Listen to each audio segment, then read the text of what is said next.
Tervehdys, Laura. Terve, Otto. And welcome to our listeners to another episode of Spirit of Sauna podcast, where we delve deep into the essence of sauna and the most important concepts, how to approach the Finnish tradition of sauna, and many, many more topics. And actually, we have a very exciting news this time. Would you like to tell more about our sauna healer training, Laura? Yeah, it's a concept that has been well requested for.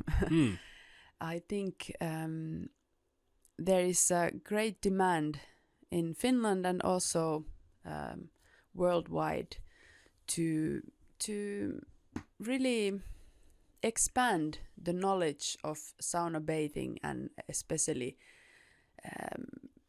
the ritualistic, the healing, the treatment side of it. And this is what we want to, this call we want to respond to with our sauna healer training. Yeah, so next autumn we will, and next winter we will have a series of 4-day sort of immersive retreats with everything included. So you just have to figure out how to get to the Helsinki-Vantaa airport, and we'll take it from there. Yes. And yeah, the concept is the concept website is now open, so you can actually sign up for these group sessions.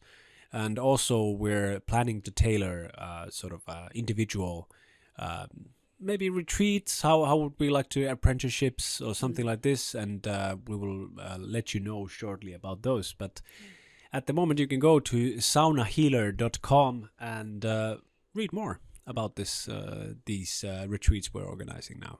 Yeah, and of course, approach us to if any questions or requests arise. The idea is that we want to really encourage the traditional way of learning. So we welcome you here as our guest, as our friend, and we want to share the richness of what we have discovered. Yeah, and this is actually comes quite close to the topic of today, the mythology of sauna. It is very it's truly a vast topic, and maybe we could sort of try to start circling around it, and I would maybe want to start with something like a little talk about worldview in general. Because we all have a worldview. That's something we learn already. If we ever took a philosophy class in high school or even psychology, they usually say that some kind of worldview is formed maybe perhaps already by the age of 8 or 10 or something like this, but at the latest in your high school years, you start to form something like, this is how I interpret and analyze the world. This is the sort of framework. But how would you describe your worldview, like when you were maybe in your teenage years or early adulthood? Yeah, I think worldview is something we take for granted, so it's a little bit difficult to analyze your own worldview. But maybe the starting point where you can a little bit try to see what is my worldview like is that what is my common sense like? Yeah. What is my instant, without thinking, my instant interpretation of something that I experience? Yeah. So I think my teenage years, well, Yeah, just, you know, that's a no need to interesting overshare, but that's a you can tell as interesting, much as you like. Yeah. Well, I think I was like most people living in this modern age. My sort of common sense or my instant interpretation of myself and of the world was that I was something separate. Yeah. There was a world out there that I was sort of, if I close my eyes, it's somewhere there, I am here. Yeah. And I was experiencing myself as almost like a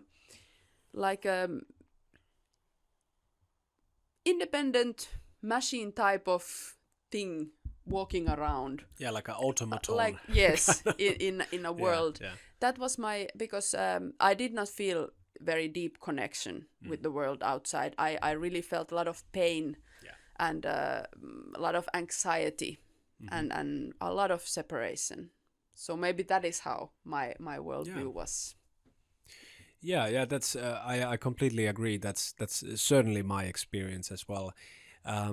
Later, when looking back, already at that time, I was really interested in philosophy since forever, since maybe I was 12 or something. So these were not foreign questions to me to ask myself, like how do I view the world and so on. But I never had the idea that there would be any kind of other way to view the world as just inside my skull and looking at an external world which is separate from me. It's the external world of objects, like concrete objects like tables and chairs, and they're made of atoms, and this is how it works, and I'm from here observing that. And but it's really important that you sort of put forward this notion that you were in pain in a sense, because that's certainly my reality as well. Of course, because of experiences in life, that's one thing, but just from the separation, I really found it hard to find any meaning from this world. Like, because it was only common sense. If everything is random, then it means there is no meaning, like no inherent meaning. And I even bought this very popular idea in our culture that, okay, there is no meaning in the world, but, YOLO, you live only once, and, make your own meaning. It's your life, just come on. Yeah. And I really wanted to do that. I really had high hopes that when I go to study in academia, that they would give me tools to build a worldview, basically. And now in retrospect, thinking about that, that's complete insanity. Like how could I, as a 17-year-old, ever think that I could have the possibility to build my own worldview? It's almost an impossible, like Herculean task. Because when we think about worldview, it encompasses everything. It's the whole interpretational process from the information we get. Everything sort of goes through this worldview that we have. So why is it that our culture thinks that we have the tools and abilities to do that in one lifetime? I don't understand that, really. Yeah. Well, I think the little bit analyzing and thinking about the worldview explains it. Because if you think that you are something outside of this, of course you can then have the control, something external of you, because the separation makes it that you are something separate. So that way you can have the illusion of controlship. Yeah.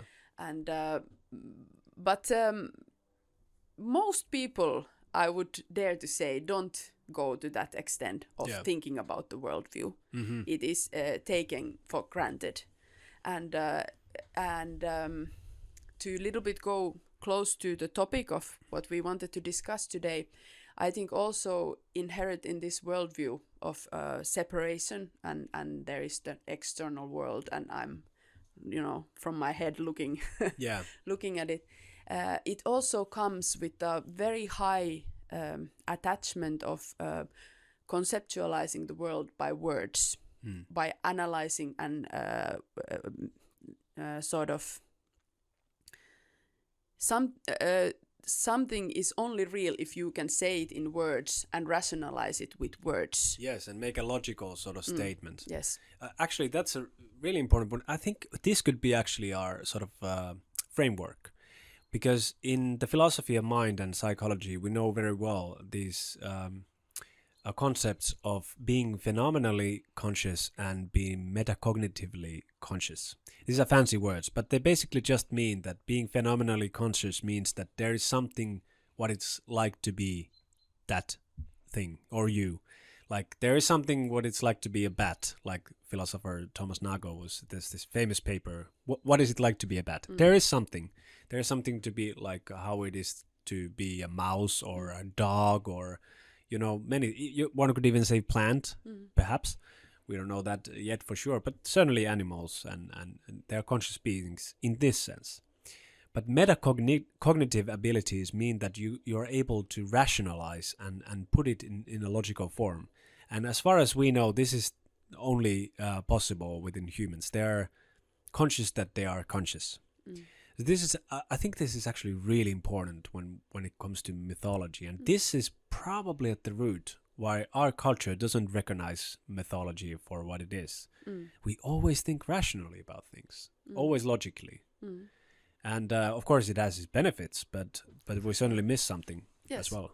Yeah, because like what you were explaining, just thinking about human life, the rational side or the metacognitive side is important, but it's not the whole story. Yeah. So if you only take true value, or if you only consider truth or important those things that are processed through the metacognitive or this rational analyzing logical process, then you miss out a lot. Like who is it that uses this metaphor of the iceberg?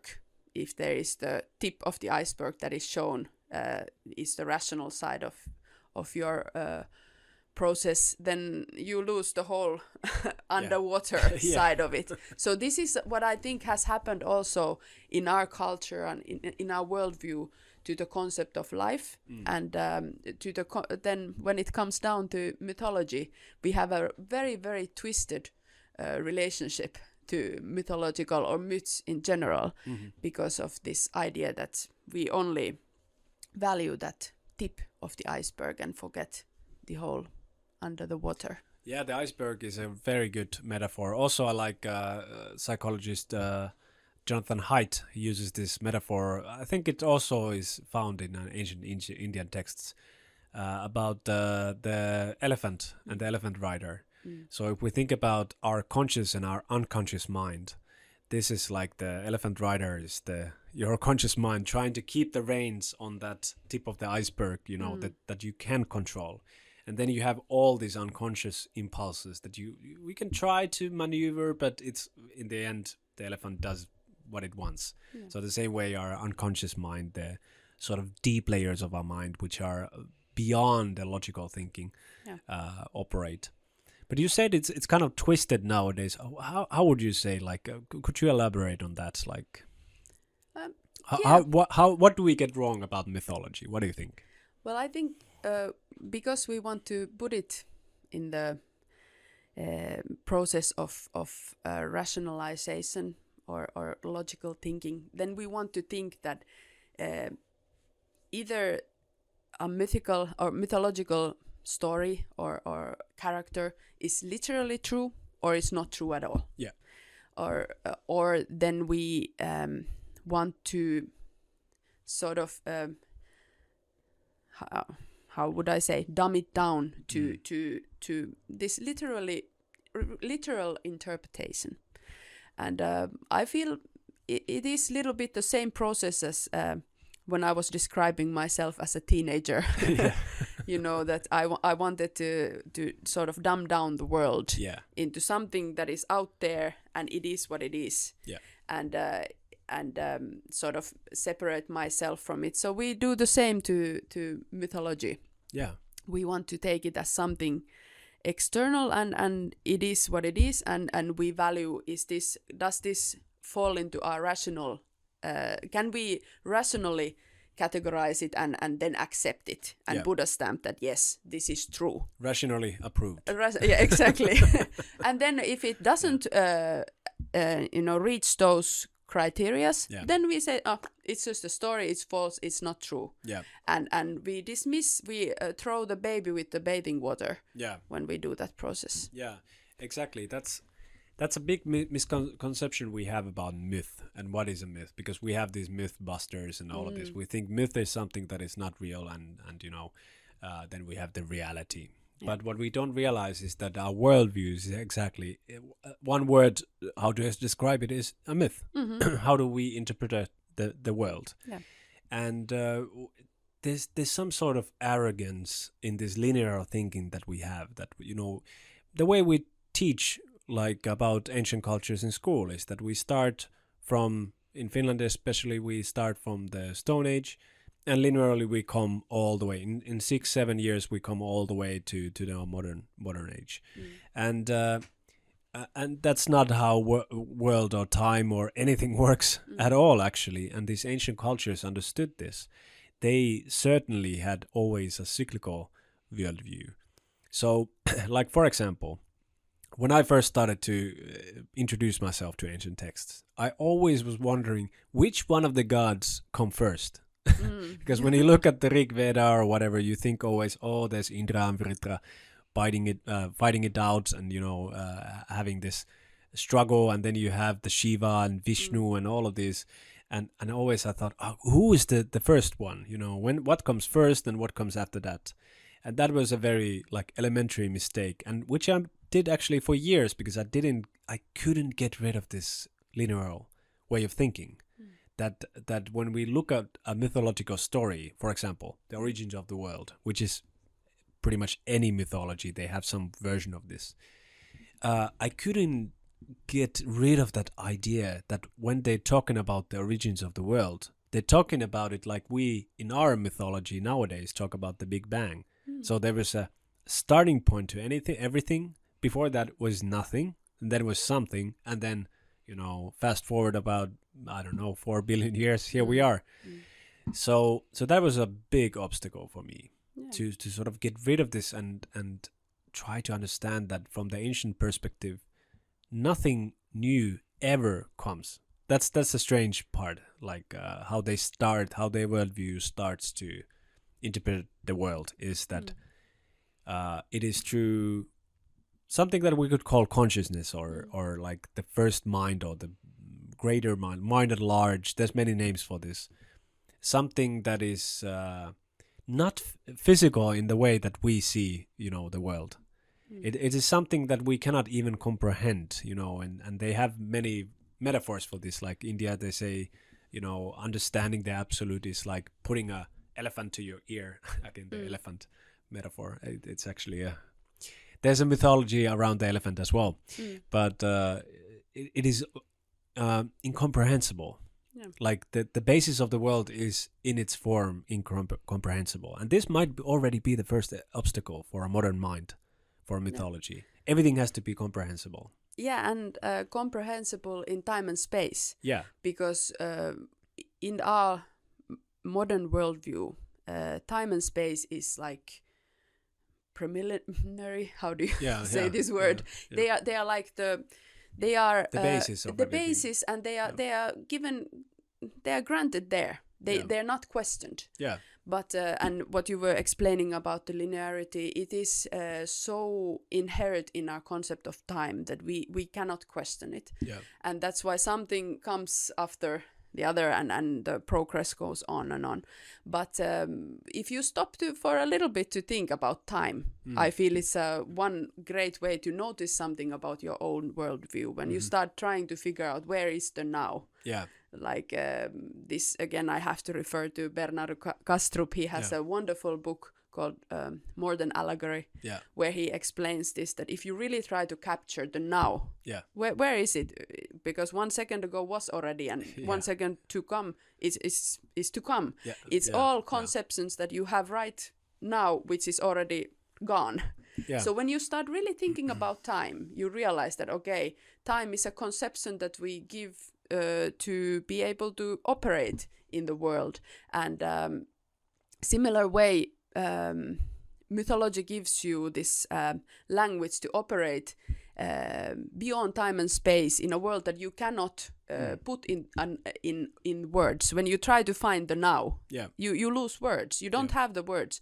So then you realize, okay, either I have to start writing some mathematical equation, or I have to take these sort of metaphors and mythological language. Yeah. And then we can speak, like now we're talking about iceberg and elephant, and this we start talking a language that reaches beyond language. Yeah, well, exactly. We try to sort of circle around the truth. We use many different words, and this is what we try to do in this podcast as well, because we're always out of words, but we try to find different kinds of ways to approach a difficult topic.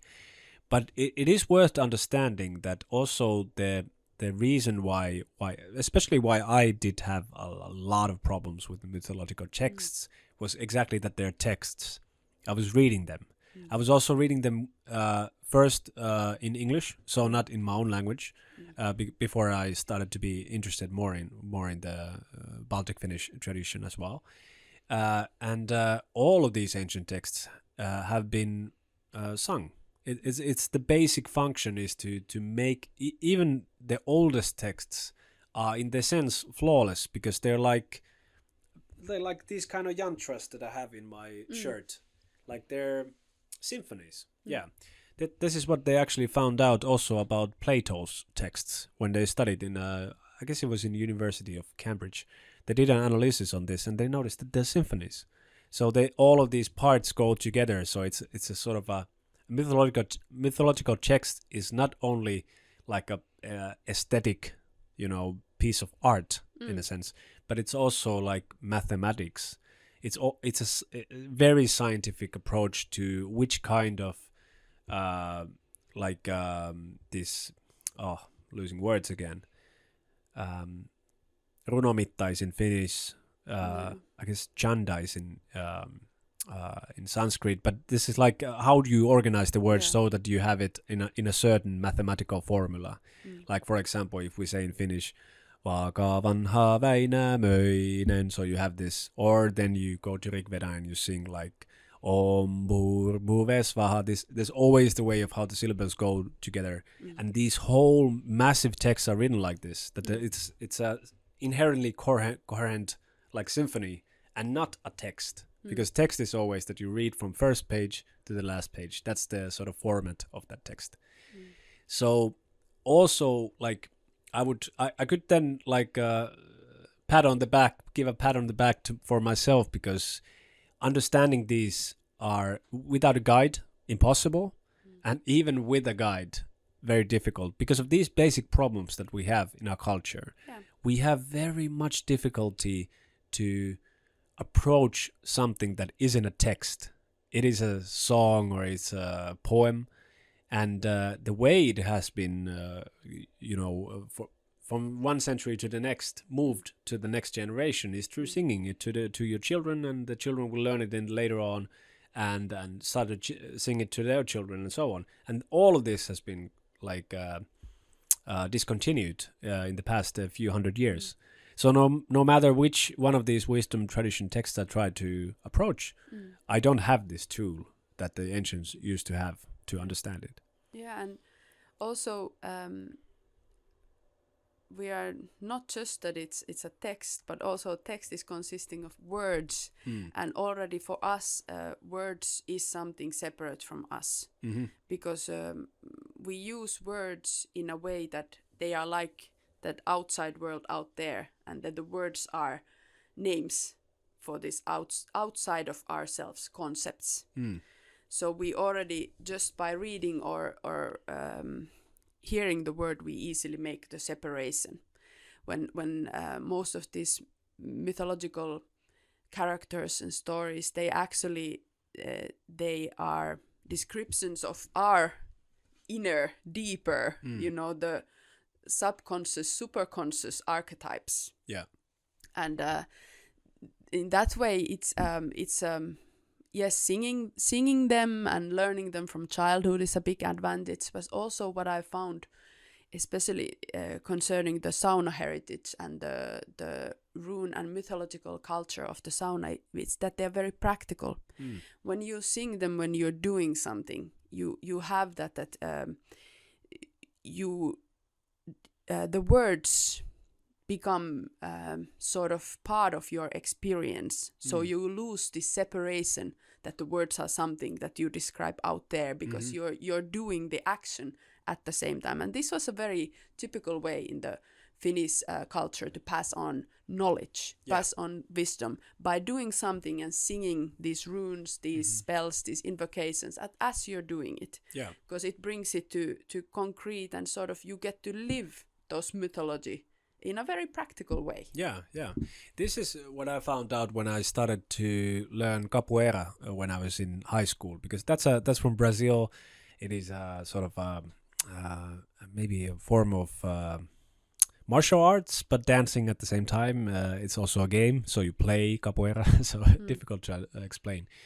But all of these songs that we used to sing in Portuguese, they had this idea of like you would always do something at the same time you were singing. If you're playing the capoeira there in the ring, you don't sing. But if you're playing in the music or clapping your hands in the roda, the ring, then you're always singing at the same time. So even after 20 years, I remember those songs like it was yesterday because I was always like I was emotionally attached to what I was doing. And it's really interesting what you said about like especially the sauna songs, which tell the mythology of sauna, the origins of sauna in a sense, most probably were meant to be sung always when you're operating the sauna or heating up the sauna or preparing something for your sauna ceremony. So in the same way, like comparing like different kinds of wisdom traditions, we can also see that there are internal differences and external differences between them, how they approach this. One thing that seems to be in common is this idea that they don't speak to our rational mind. They are being usually sung in one way or another. They have been taught to the younger generation in this form. And then also the idea that it's experience-based. So doing like studies in these ancient systems just theoretically is a misnomer. You cannot do it. It doesn't really... Like you cannot learn if you don't have the like your experience attached to the learning. Because we started this talking about this. Now I'm losing the philosophical terms, but the rational mind and the sort of the subconscious mind. Yeah, you had the better terms. Yeah, phenomenologically conscious or yes. metacognitively conscious. Yeah. So you have this. So if you try to just use the rider and you forget the elephant.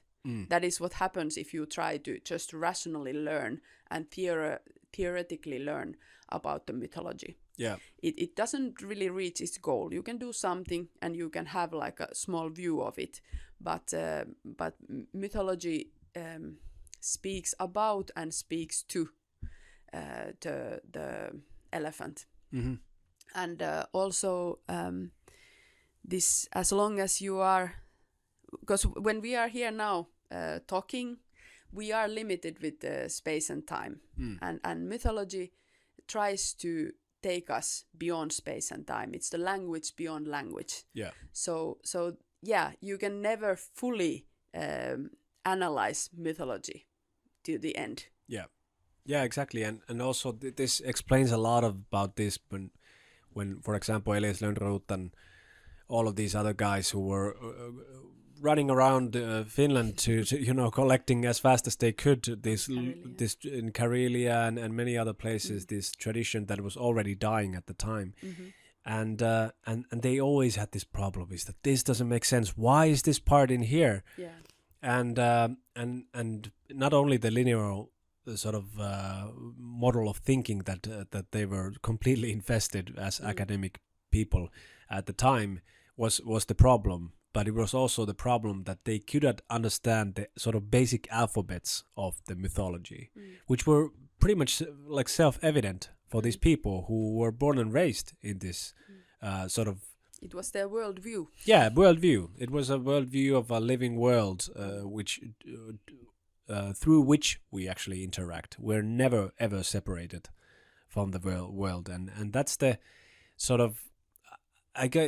probably they didn't even try to understand, Lönnrot's perspective.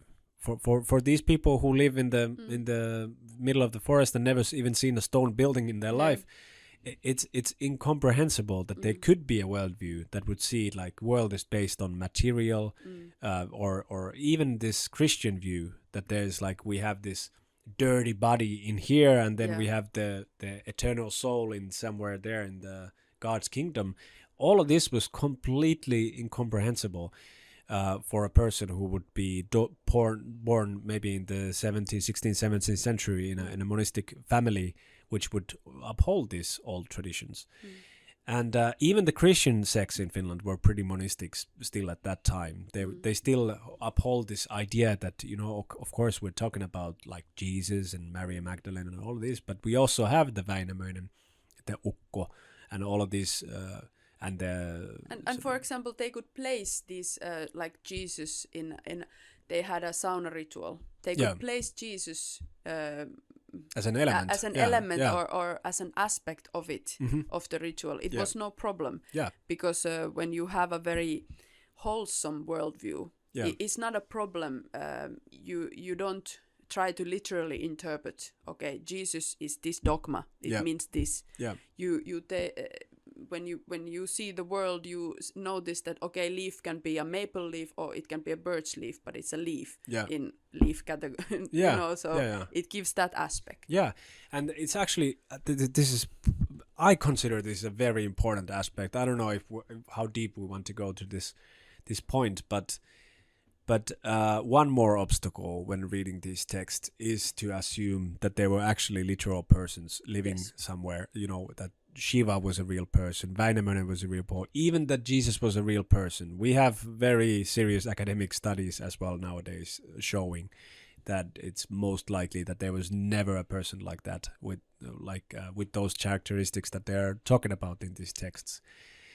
Why is this so important? It's because what I had this idea of these ancient philosophers, for example, when I was studying philosophy, that I admire these people. I admire this man or that woman, you know, for that time being such a genius, you know, and being able to produce all this incredible philosophy. Or like if I would read Kalevala, oh, this Väinämöinen was such a great guy. Like, how could he sing like that and so on? Okay, he had some magical powers, but, you know, let's not talk about that. But the real Väinämöinen. And it's funny that in the 18th century, it was sort of self-evident that Väinämöinen was a real person. They were talking about a real person. Nobody thinks like that anymore. But in the same way, in the 18th, 19th century, they said Moses was a real person. Nobody thinks Moses is a real person nowadays. But for some reason, we get attached to certain mythological sort of icons. And we really base our identity on these persons that lived in the past. And I think it's a major obstacle. And one of the first things that I learned when I was studying in India, these sort of alphabets of mythology, what does this sort of God mean in this context, and how does it, become a part of the story and so on, was that never mistake these people for a real person. And never think that what were the inner motivations at the time they were living and so on. Before you find the grave and the goddamn skulls of these persons, we have no reason to make these kind of assumptions from mythological characters. And this was sort of a revolution for me as a historian as well, because I understood that cyclical time also means that we have a higher and lower tendency in different times to think about these mythological characters as real persons. And now we're living through a time where we have a very high tendency to do this. And it certainly can be an obstacle when understanding.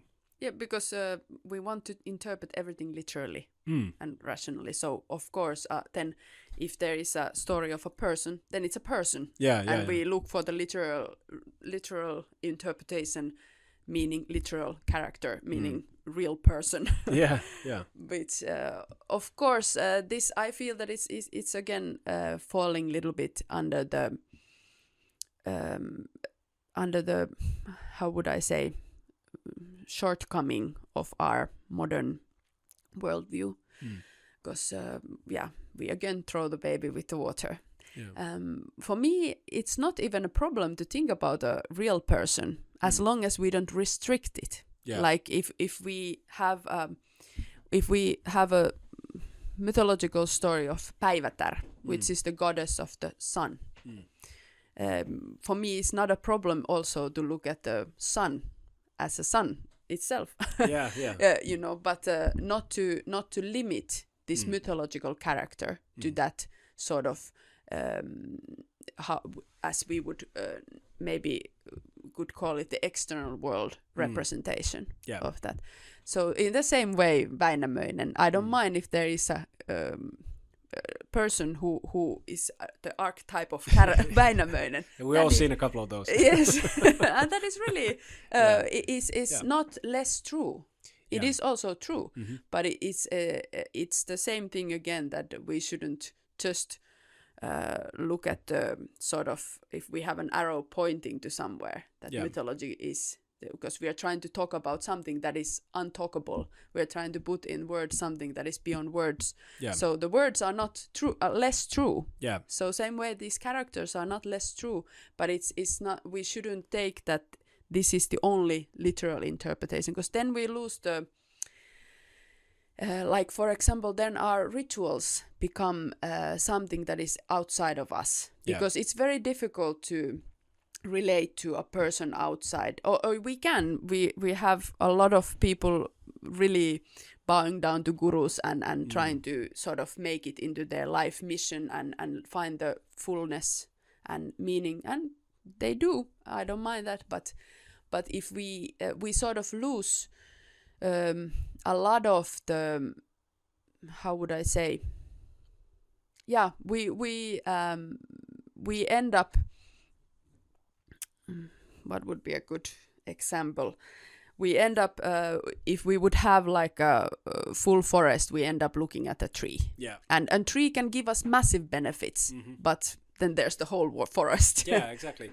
In order to understand mythology, in order to make any kind of interpretation from that, or even use that wisdom in your life, you not only need the alphabet to understand the basic functions of a certain kind of, as you said, archetypes. I'm not sure if I could use that Jungian term. Jung did a great service to mankind, but also a disservice, because archetype, that's also one thing that we can get attached to. But nevertheless, let's use it nevertheless. So yeah, you don't need only the alphabets, also the understanding of the certain archetypes and their place in the mythology.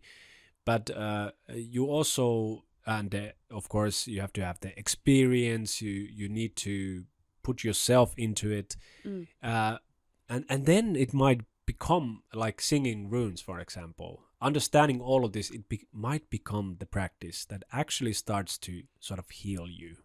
And when we're talking about healing, we talked about terveys and löyly already. Just we have to return to these topics many times. Yeah. But then when we start to think about the mythology of sauna, then we realize that it is a tool for us. It is what yoga practice has been for the ancient Indians, sauna has been for the Finns. And in order to understand why it works like it works, then we have these runes that explain different aspects of sauna, and always using these very ingenious metaphors to sort of give the possibility for a very experience-based tool to heal yourself, to give you the sense of wholeness of the world, not separateness but wholeness. So I think the ancients also knew that there is a certain risk, and also all these risks, they probably understood that there are risks for some people in some certain of time of age to misunderstand these. So I think they used a lot of time and effort to use such mythological language that we, at least in theory, have the possibility to understand at any time. The tree is a tree. Now, it was a tree 1,000 years ago as well. It's a tree now, or probably not so thick nowadays anymore, because it's cut down often, but still, it's a tree. We have the river, we have man, woman, child, we have dogs, we have, elephants, not in Finland, but we have bears, we have, moose. And all of these characters are interwoven to the story to give us the glimpse of, that it's it's understandable still. And if we can get sort of past just these few obstacles that we have in front of us, then we actually might be able to retrieve these tools and use it also in the modern time. Yeah. And beautiful thing about sauna Mm. is that even a modern man who wants to rationalize everything and lives in a rational word-bound world where everything has to be conceptualized by words, otherwise it doesn't exist. When this person enters into sauna, sauna is such a, how would I say, intelligent, amazing concept, sanctuary for the full iceberg, because it's very difficult to, how would I say, stay fully rational. You can try, and people do certainly try, and especially they make all sorts of not really saunas type of hot rooms, so where it's more easier just to keep the rational mind going. But if you really enter into a real sauna, it's really difficult to rationalize through it. You sort of, sooner or later, when you just undress already, something goes off. A little bit of your rational mind, a little bit of the story you tell about yourself, a little bit of the piling of the roles go off. And then when the löyly takes over and the heat plays a very important role, all the elements, it's sort of, your rational mind a little bit melts away. And this is something why I find that sauna is such a beautiful place to live through or create a mythological ritual, to actually take the mythological knowledge into the level of experience. Because it's an atmosphere that allows you very easily to let go of the rational mind and instead, for a little bit, just let that guard down and let the experience speak for itself. That's right. And even if, like, if for example, if you want to study like Finnish runes, and you would have certain set of runes, for say one sort of rune, what is it called, like a rune singer, that their whole production maybe you know, in front of you, and then you think, oh man, I don't understand anything, like what was he meaning by this word and that word and so on. And then you go to have a sauna session, and then you come back and you read the same text. It is a different text after that. Exactly. So, you know, that's exactly the sauna's tool, is that it is practical. It is meant to sort of, what do you do? Like, if we think about in science terms, even modern science is able to understand this sort of widening of perspective. We can always say that what happens at sauna is that usually a metacognitive functions tune down a little bit. So some people say, like, in a really exceptionally good sauna session, it's almost like you're almost falling asleep from relaxation. You know, your sympathetic nervous system calms down and your parasympathetic nervous system activates, and you get this sort of recovery effect, which means that you can actually broaden your horizon, because that's the problem with stress, is that it really gives us a very narrow view of the world. And it's a survival mode. It's a mode where you want to control everything, control the people around you, control all of the variables in your life. And in sauna, you sort of notice how you lose the control. Like, it's just, the control is just not there anymore if you have a really good session. And then for study aid, this is the best one, because certain kind of things you just cannot memorize like that. Like, if I would want to have, like, I would need to do my, like, SAT test. I probably wouldn't do it like coming straight from a sauna. But if I do want to sort of immerse myself in a mythological text or some runes or something, definitely after sauna is the best time. It is it clears your mind for this kind of operations. Yeah, and because mythology challenges our understanding of what even means to learn something. Because I think mythology and especially using mythical language, it requires that you have the experience of being that. Yeah. And for modern person, it is sometimes a little bit difficult because we don't experience ourselves being the words we say. They are something we throw out there, and then it's about that. So that's why, mythological language challenges this meaning that it's actually when we sing a rune or tell a folk tale, we instead of talking about the external, we talk about the internal. Yeah. and it's much more easier to do in a suitable environment. And rituals, I think we cannot talk about mythology without talking about little bit about rituals. And especially we cannot talk about rituals without speaking a little bit about mythology. And we'll probably go deeper into the ritual work in sauna in later episodes, but these two go so much in hand, because I think a very important part of sauna rituals is to provide the practical experience, and that way the practical understanding of mythology. Yeah, and rituals are basically an extension of mythology. Yeah. They are sort of reenactment of the truths that these ancient wanted to code in these mythologies.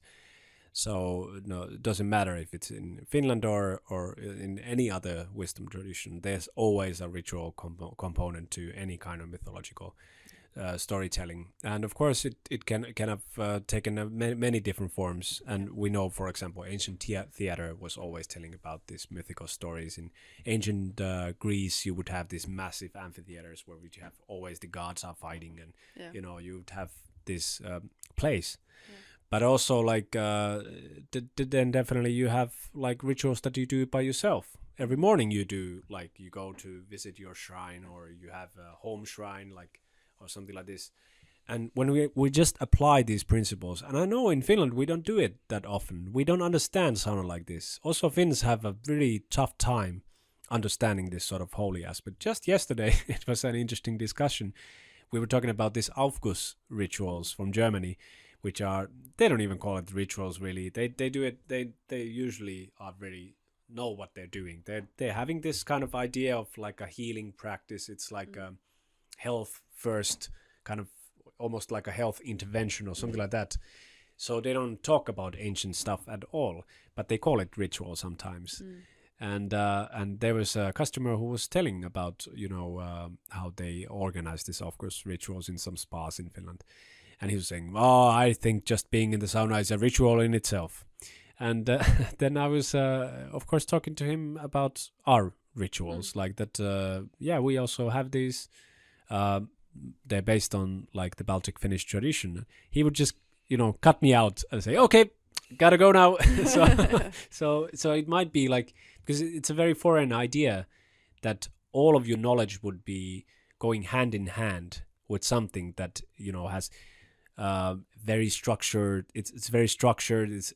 Things go in a certain order, and it's not rational. It tries to talk to you to the phenomenological conscious states, your unconscious states.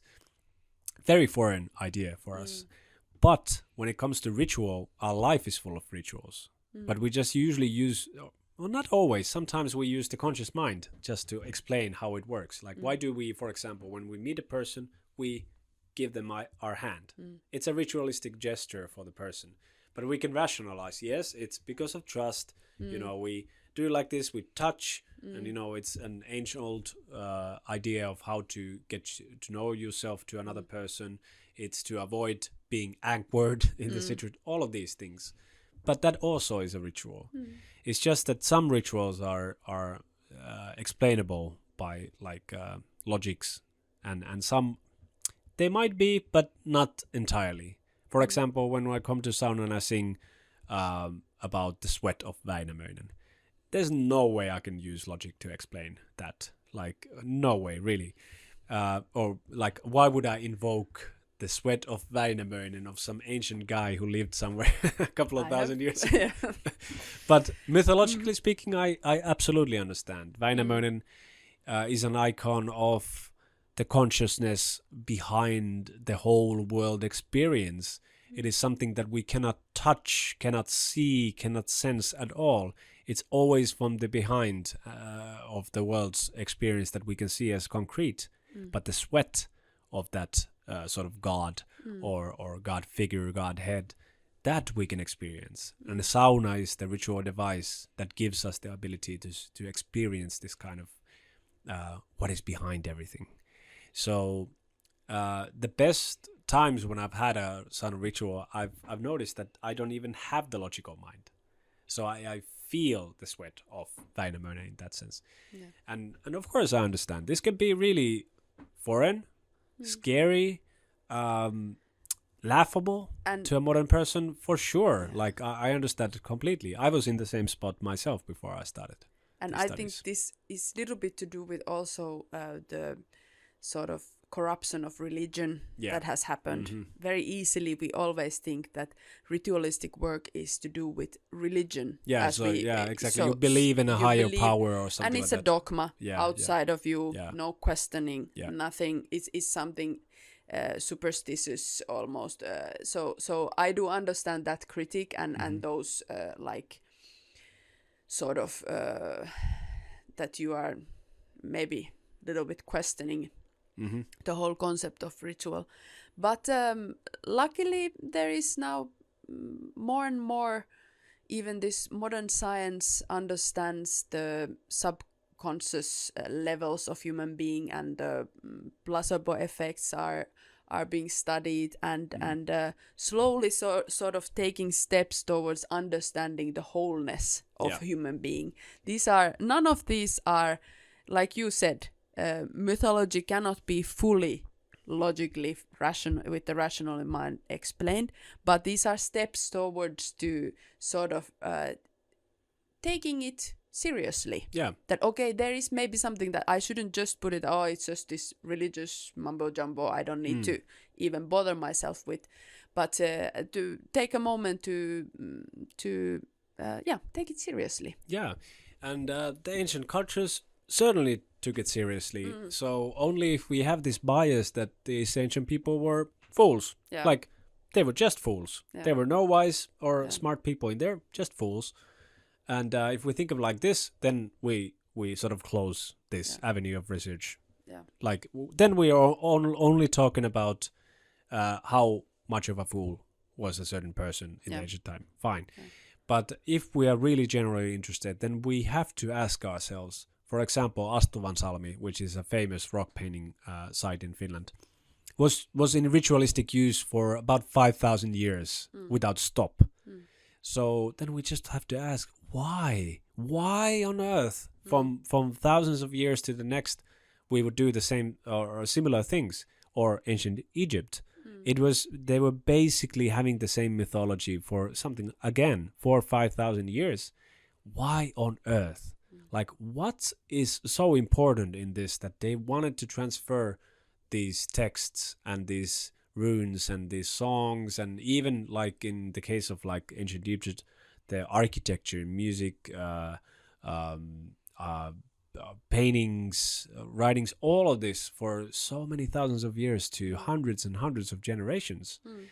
So I think this is the question that could lead like a person who's generally interested in this. Why did they see it as so important? Why did they build these elaborate systems around it? And the answer to that question, it is there, but we have to find it ourselves. We have to understand and sort of being able to step into the life of this ancient mind and sort of at least give it a try. That's the whole point. Is maybe we never understand it fully, and maybe it's not even possible. But the closer we can get with these tools that we have, the better we can have understanding. And if we really want to do it analytically, then we can take our modern myth of this idea of the Big Bang world that started at some point, and now we're just these almost biological robots who are going here randomly or something like this, we can compare it to the ancient worldview and just make an analytical sort of, or just an analysis. Which one is more parsimonious? Which one is more in tune with stuff we know from science? What is the best philosophy? We can also do this operation, but we cannot do it if we don't understand the differences between different mythologies. Yeah, and give a benefit of doubt. Sure, of course. Lenience to do all, that there are different views and not to sort of condemn. But also, I have to always come back to the beauty of sauna, that if you are not interested in taking this big, long endeavor of really starting to analyze your own worldview, then analyzing the possibilities of different types, you can take a shortcut. Yes. And just go and experience. Yeah. It's certainly like this laptop here. It's I use a laptop every single day of my life, and I would say I've been using it for most of my life. Some kind of computer. I would say I have sort of a basic understanding of how things operate, at least on a functional level. But I have no idea how to assemble something like this, or know exactly what happens inside it when I'm using it. And I don't have to. I can use it as a tool, even though I don't fully understand that. So the same applies for a sauna.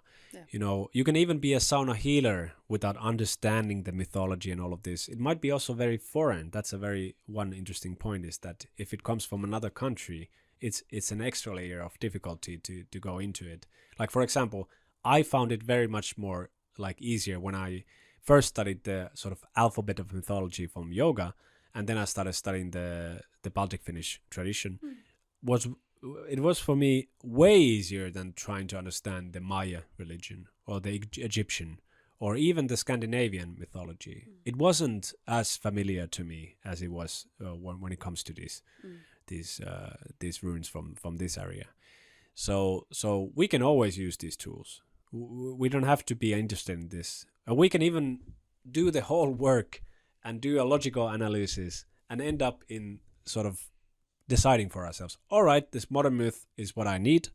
I think the world is a random place. I'm a separate person from the world, and still enjoy the sauna. It doesn't require all of this. And even to be in a sauna healing like a ritual, it doesn't require this at all. But for example, in our trainings, we just give the idea that this modern myth view of sauna is very widely available. There's no shortage of talk and trainings from this perspective. But a perspective that takes into account this mythological side, that is not so widely available, and we try to make it available for everyone to experience. Yeah. We take mythology seriously. Yes. And we're passionate about that. That's Correct. also for me, it's a true passion. Yeah. All right. I guess we sort of opened this discussion. Yes. At least We have scratched the surface of mythology now. Yeah, definitely. And certainly we will take parts of the mythology. Maybe we can even do this kind of interpretational work, that we take a piece of text and just read it and go through the sort of mythological understanding. What does any certain symbol mean in this context, and so on. And if you're interested in this kind of would be interested in hearing something like this, you can always leave a comment and say yes or no, not at all. And then of course, again, all kinds of feedback is very, very welcome. And don't forget to tap that subscribe button, because then you will get our videos straight off. Or I guess you have to put the bell icon on, and you can get immediately a notification when we get a new episode out. But again, thank you, Laura. It was Thank you, Otto. a very nice time talking to you about this. Yes. And we'll go and continue heating up a traditional smoke sauna for the ladies' sauna session tonight. Yes. All right.